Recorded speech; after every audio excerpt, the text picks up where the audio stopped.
Hello students, welcome to EPG Pathshala.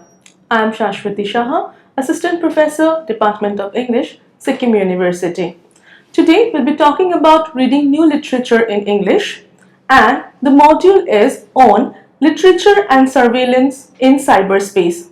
The content of the module has been written by Mr. Rinon Kundu, Senior Research Fellow, Department of Comparative Literature, Jadavpur University. In this module, we'll start by defining the terms like cyberspace, cyber literature, surveillance, and then we'll gradually move on to understand how surveillance exists and the relationship between all these three terms, that is cyberspace, cyber literature, and surveillance, because all these are intrinsically related. Surveillance studies have become an academic field in its own right within the last 15 years. Although the majority of publications approach the issue from a perspective within social sciences, film studies especially have since their infancy articulated an ongoing fascination with voyeurism, touching on many of the core issues of surveillance. However, it is only within recent years when visual art exhibitions and reality TV programs began responding on a larger scale to the increasing pervasiveness of surveillance technology in our everyday lives in Western societies. Cultural studies has taken a serious interest in the issues of surveillance. Nonetheless, there is still a significant need for inquiry into the cultural and aesthetic implications of the increased dominance of surveillance in a larger historical perspective and its relation with cyber literature. Understanding the concept of surveillance. After Snowden, Rethinking the Impact of Surveillance by Bowman et al. Takes Edward Snowden disclosure as a watershed point in the history of the theoretical understanding of the concept of surveillance. If we look back, 9/11 seems like a transformative trigger event for surveillance, an axis around which everything changed, and more like an opportunity for the confirmation and strengthening of existing trends, particularly a growing anxiety amongst intelligence agencies that the internet both supplied them with an amazing new source of data, much of it freely given by participants on social media, but also presented a potential unlimited power in terms of controlling and surveilling the mass. As you know, students, information is always out there on internet. Because of internet, you can always collect and gather as much information as you want to. But there is an other side of it as well. There is a constant surveillance at work of which we might not be aware of. Have you ever tried searching something on internet and the next day you open an app, you will see you get suggestions of similar links and similar sites which they ask you that you may want to visit, which means there is some big other somewhere watching every move of yours on the internet. They are recording it and reminding you of the things that you have done sometimes before. Bowman et al. Discuss what it is at stake as a result of Snowden revelations, noting how the idea of digital panopticism has changed post-Snowden and taken its departure from all the discussions surrounding the system of surveillance that existed prior to the coming of Snowden. The article takes off from the Edward Snowden crisis of 2013, which spills the beams of mass surveillance system as well as explores the consequences of violation of democratic principles and legal rights. Not only the state operators, that is US surveillance programs, surveillance systems from UK to Sweden, France to Germany, but the private providers from Google to Apple, Microsoft to Facebook, and telecom giants also collect data which consist both content and meta-content, which tells the story of one individual. This imperative to collect it all has focused government of United States attention squarely on the private sector, which owns and operates most of cyberspace. States began to apply pressure on companies to act as a proxy for government controls, policing their own networks for content and deemed illegal, suspicious, or a threat to national security. It is imperative to say that with the Snowden disclosures, the differentiation between citizen and non-citizen is also brought into question. If we explore the different surveillance systems, both governmental and non-governmental, we will see the relationship between the watcher and the watched. Using George Orwell's interpretation of a surveillance society through dystopian surveillance mechanism, as it is envisioned in his novel 1984, we can clearly perceive the effects of surveillance in society. George Orwell was heavily influenced by the concept of panopticon, an architectural plan by Jeremy Bentham, and later social theory by Michel Foucault. Now, I hope you have an idea of what panopticon is. Panopticon is a design of an institutional building put forward by the social theorist and philosopher Jeremy Bentham in the late 18th century. It is a structure of cells where you put convex, which will be circular in structure, and in the middle will be a tower. It is said, according to the plan actually, that on the top of the tower there will be one soldier standing who will look after all the prisoners in the cells. Now it is mortally impossible for that one soldier or one policeman standing on top of the tower to look after each of these convicts. But the convicts will not know whom he is watching. Therefore, all of them will have a fear in the mind of being watched, and therefore they will become the self-regulated individual, and they will not dare do anything that is against the rules of the place. The purpose of incorporating the metaphor of Foucault's panopticon to Roy Bowen's post-panopticism is to describe the modern society as a post-panoptic society and to establish the metamorphosis of representative democracies into totalitarian regime in the name of protection, which further destabilizes the balance between privacy, liberty, and security.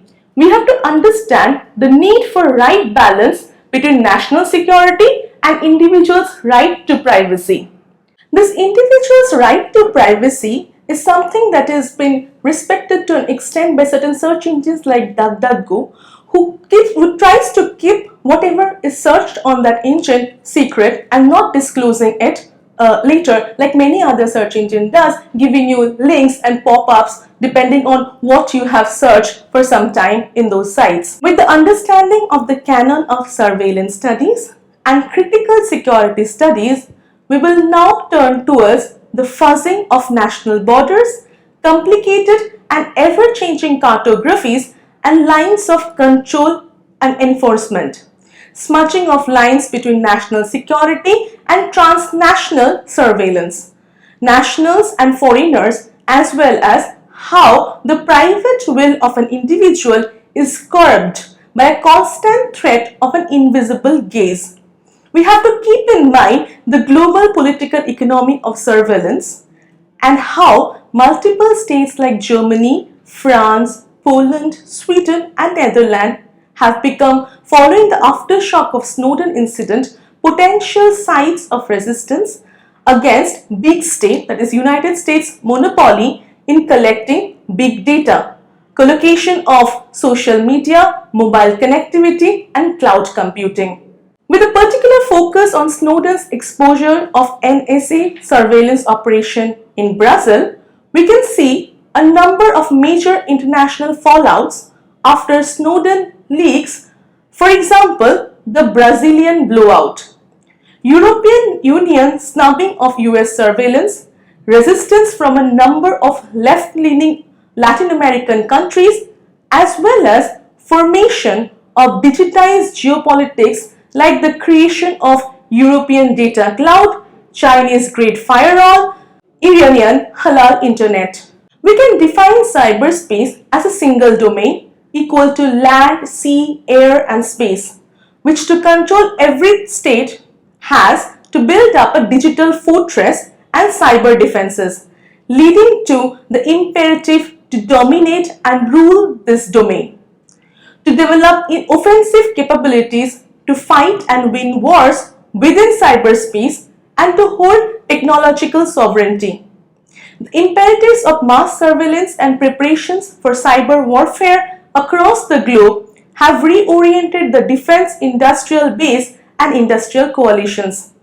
Following the Snowden storm, the essay discusses how mass surveillance of the internet by intelligence agencies is corrosive of online privacy and threatens to undermine privacy law, human rights law, and right of data protection.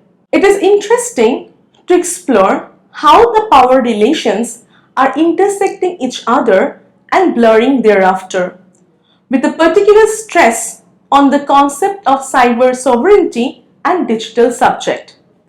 It ventures into the discussion how mass surveillance and digital espionage and resistance towards it increasingly becomes an integral part of everyday life. Bringing Kafka into the scene, we can tease out how people through electronic surveillance over innocent metadata are subjected to anything nearly as extreme as Joseph K. in the trial.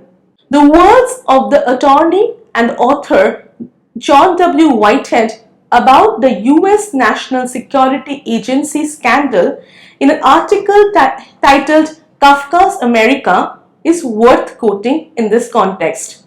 I quote, "We now live in a society in which a person can be accused of any number of crimes without knowing what exactly he has done. He might be apprehended in the middle of the night by a roving band of SWAT police. He might find himself on a no-fly list, unable to travel for reasons undisclosed.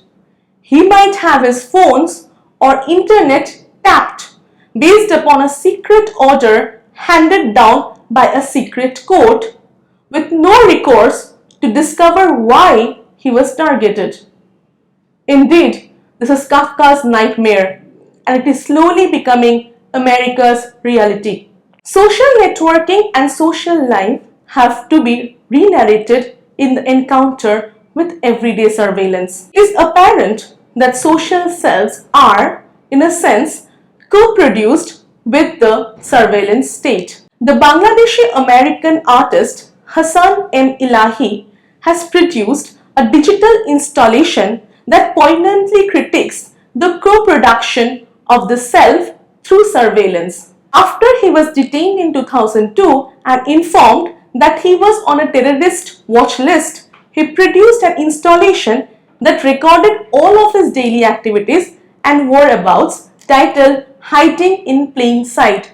We know that being held at an airport, asking you to come out of the usual line, being interrogated, questioned more and more about your identity is very common. It is something that might affect any one of us. This is something that has affected this Bangladeshi artist M. Ilahi. What he did as a result of it is that he created this site and started uploading picture every minute of his whereabouts, just to show to the world where he is and what he is doing, so that no more queries about what he is doing, where he lives, what he eats can be questioned. So much so that he also has pictures of his most intimate spaces uploaded on that site. This is kind of answering to the extreme surveillance that is somewhere looking at us from some angle. Elahi's stance is an answer to the kind of extreme surveillance that human beings are subjected to in the modern world. Commenting on this work of surveillance, he noted that the visitor to his site included the CIA and the Pentagon. So I am looking at who's looking at me. This is something like returning the gaze. Instead of being gazed at, you know who is gazing at you. Surveillance is basically the recording of an activity, typically by a participant in the activity, by way of small wearable or portable personal technologies. Now coming to the concept of new English literature, and we will now try to link it with the concept of surveillance and cyberspace. The term New English literature refers to the Anglophone literatures of Asia, Africa, the Caribbean, Oceania, and Canada. The field has direct overlaps with English studies, for instance, by including Black and Asian British literature as well as travel writing via Canadian literature. It is also so closely linked to the field of North American studies. A special focus in the Augsburg New English literature. The label of new literature includes the literary production of a geographically and culturally vast and non-contiguous area that includes the former British colonies. For example, from Canada to Australia, from Singapore to Pakistan and India. Some critics debate whether or not to include the USA in this area. Although their independence from Britain in the 18th century and the position of the world power that they have enjoyed have led many to exclude them. The rapid expansion of digital networking and especially the internet over the past 2 decades has been a boon for the many informational intensive activities that facilitate and increasingly constitute contemporary social, economic, political and cultural life. Access to information and the means to produce information have grown dramatically, enabling both individual empowerment and democratic participation. Digital mediation is transforming the design, production, marketing, distribution, and consumption of a widening array of goods and services. Internet provides a platform for active involvement in campaigns, groups, movements, and political activism, allows individuals to disseminate the fruit of their creation to the world at virtually no cost, and enables the instantaneous search of volumes of data. Contemporary society has become an information society, and hence it makes sense to interpret various changes in the cultural sphere. Connections between computer technology and literature are one aspect of the complicated global set of problems in tackling the adaptation of text with the media. The next subheading is Literature in Cyberspace, a Study. The focus should be on what happens with literary text in cyberspace, how they adapt to the environment, and it examines the form of cyber literature. The most comprehensive definition of cyber literature derives from the concept of digital literature, that is, literature created on the computer and presented by means of the computer. Trying to narrow the concept of cyber literature, it can be characterized by certain computer-specific qualities: multilinearity, lexius, which is blocks of text connected with various hypertext links, joined by links, linking a written text with multimedia, interactivity, etc. It is interesting to note that many recent books in this literature do not tend to see cyber surveillance as a separate issue or concern, at least if judged by the crude measure of chapter headings and index references. Digitally mediated surveillance is an increasingly prevalent but still largely invisible aspect of daily life. As we work, play, and negotiate public and private spaces, online and off, we produce a growing stream of personal digital data of internet to unseen others. CCTV cameras hosted by private and public actors survey and record our movements in public space as well as in workplace. Corporate interests track our behavior as we navigate both social and transactional cyberspaces, determining our digital doubles and packaging users as commodities for sale to the highest bidder. Governments continue to collect personal information online with unclear guidelines for retention and use, while law enforcement increasingly use internet technology to monitor not only criminals but activists and political dissidents as well, with worrisome implication for democracy. Zeynep Tufekci, in his essay titled "Is the Internet Good or Bad?" portrays our helpless condition in such a digital world, which he calls it as fragmented media landscape. In other words, we are living in the world of surveillance where each of our movements or steps are recorded or watched out by the internet and telecommunication agencies monitored by the government. So the main question he hits in this essay is the question of privacy and freedom of living in the digital environment. The right to privacy, that is human right, is the same as a right to speech, which is totally gone out of the society. Another issue he states is that how digital communication has become a form of organization for promoting the public events such as public protests with the help of new technology. A small street movement is getting expanded in its horizon with a fraction of a second, and thereby getting its influence and support from all over the world. Another important issue of this essay is the use of digital media of the political organization for promoting their political campaign and the different companies for selling their products. So we know all of this. We have seen how protests were organized over the internet.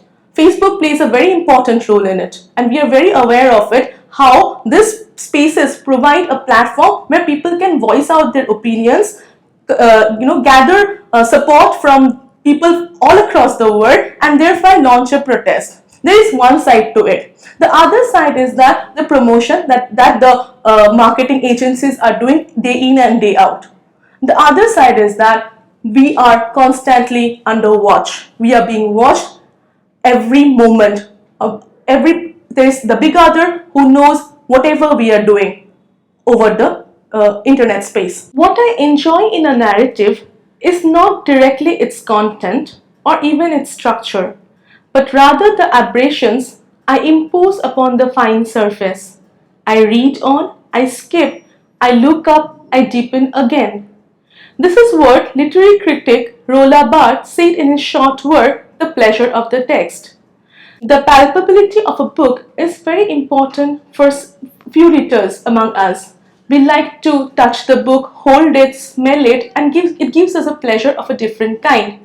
Of course, in case of e-text, we lose this. But on the other side, we also know that we get access to so many books from across the world, so many types of literature that is being produced from every corner of the world is presented over the internet, and we have access to it. This literature that we get over the internet is something that is to stay there forever until and unless it is removed by the person who has put there.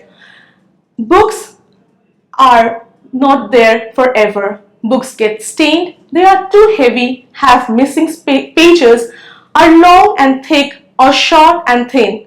Books have physical personalities. Here we are not comparing between books and cyber literature. They are two different things, but it is through internet that we get access to a large number of books. Cyber literature could serve as an umbrella term, which could tentatively be divided in three. Number one, all literary texts available on the internet. This term covers prose or poetry text available at the home pages of professional writers, anthologies of prose and poetry published and digitized, collections of classical texts, online literary magazines, etc. Number two, non-professional literary texts available at the internet, which inclusion in literary analysis expands the boundaries of traditional literature. Here the net functions first and foremost as an independent place of publication. The term would cover home pages of amateur writers, groups of unrecognized young authors, and their portals. Here we might also include peripheries of literature such as fan fictions, or blogs describing people's daily life, also text-based role-playing games and collective online novels. Number 3, hypertext literature and cybertext. This would include literary texts of more complex structure which exploit various hypertext solutions but also integrate multimedia cybertext. Cyber literature constitutes only a part of a wider set of problems in the context of general technological progress in the society and is turning into a society of communication and information. Here, we are also dealing with the multitude of possibilities characteristic of postmodernist cultural scene, the expansion of the concept of literature and the emergence of new literary forms. Cyber literature is a result of this postmodernist expansion, where the concept of literature is broadened, incorporating former peripheries. Cyber literature has also added new forms to the usual books in codex binding in the form of a multimedia artifact which would be a symbiosis of literature, visual arts, music. Computer as a medium serves two functions here. Firstly, it enables to present complicated nonlinear text structures or to program entirely new works of art. Secondly, the computer serves to democratize literature. In the virtual space, modernist elite literature is replaced by literature for common people, ranging from ordinary amateur literature to specific types of fan fiction. Here, it is possible to witness the blurring of boundaries between literature and folklore and perhaps their possible convergence. Cyber literature has a number of positive aspects. It has helped to democratize knowledge. It has helped in bringing books to the common people. It has made knowledge worldwide. But we also know the kind of surveillance that we are subjected to on an everyday basis. In this module, we have learned about cyber literature, cyberspace, and surveillance, the connection between each of them and how they are linked. I hope you enjoyed the module and will try to find out more about all these terms. Thank you.